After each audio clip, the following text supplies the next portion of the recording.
When it comes to working from home, I have no doubt that most people could be way more productive from home than they ever could be in an office environment. However, I have no doubt that a lot of people still struggle working from home.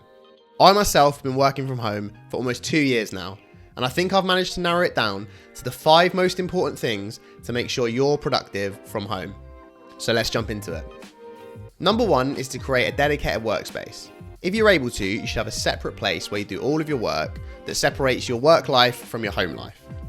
Now, ideally this should be a room, but if you're not able to do that, a kitchen top or even a desk in your bedroom will do the job. This is because you don't really want to be working from your bed or your sofa, because in my experience, this puts you in completely the wrong state of mind to get your work done. Now, the only exception I'll add on to this is a nice chair or even your sofa might act as a breakout area for you to do some other work when you're facing mental fatigue. Now, once you have this space, you should really try and make it as nice as possible. You're obviously going to be spending a lot of time here, so try and make it a place that you want to be. For me, adding some coloured lighting and keeping the place clean and minimal did the job, but you'll find what works for you. Number 2 is to make it clear to people that you live with that they shouldn't interrupt you while you're working. Now, this is one that I see all too often. Housemates or family members bugging people when they're actually trying to be at work.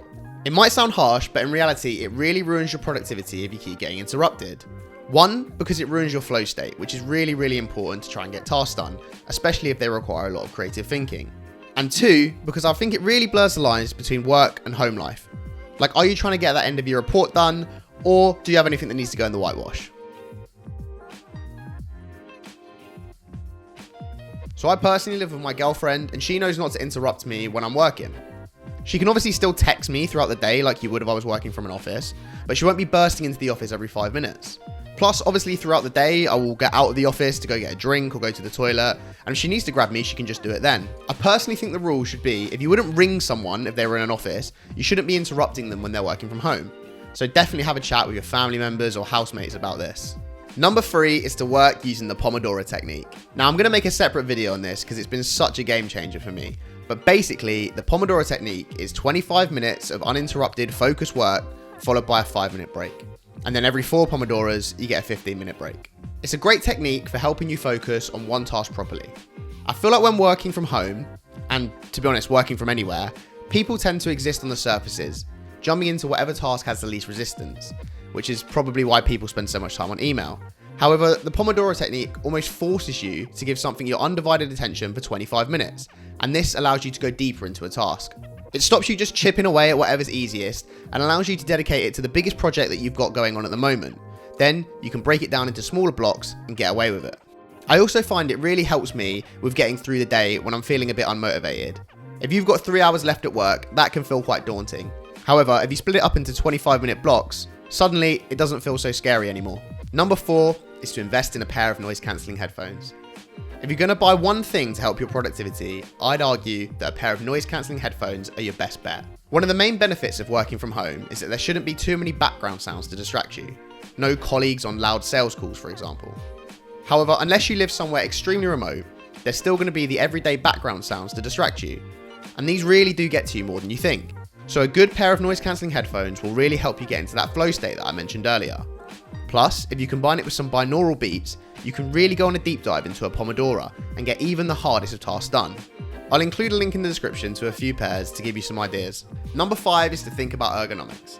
Now, this might sound more fancy than it really is, but basically, you just want to be comfortable in wherever you're working. Most people are working for about 8 hours a day, so putting your body in a position that's uncomfortable for it is really going to start adding up quickly. So, what can you do about this? Well, first of all, you want to be looking straight rather than up or down. This is because it will strain your neck muscles if you're doing that. So, in real terms, that means using a monitor rather than just using your laptop. Now, if you don't have a monitor, I'd really strongly recommend investing in a laptop stand so you can raise that laptop off of the desk a bit. I myself use this big 27-inch monitor, and I really like that because it takes up a lot of my field of vision, again really helping me with that flow state that I keep mentioning. It's also really important that your feet have a good contact with the floor. You don't want them to be dangling in the air. See, for me, my desk was a bit too high, so I used this box under my feet so I had a good firm contact. Things like this will massively influence the long-term effects of sitting at a desk all day. So I really would spend the time to make sure that your desk setup or wherever you're sitting is the best it can be. So there you have it, guys. That was my top 5 tips for being productive when working from home. I'm convinced that if anyone follows 5 of these tips, they can be extremely productive. Of course, I've got plenty of other tips about working from home and how to be productive, So if you want to see them, maybe give this video a little like, and I can do that in another video. I hope that you found this video useful, but if you didn't, of course, there's always the next one.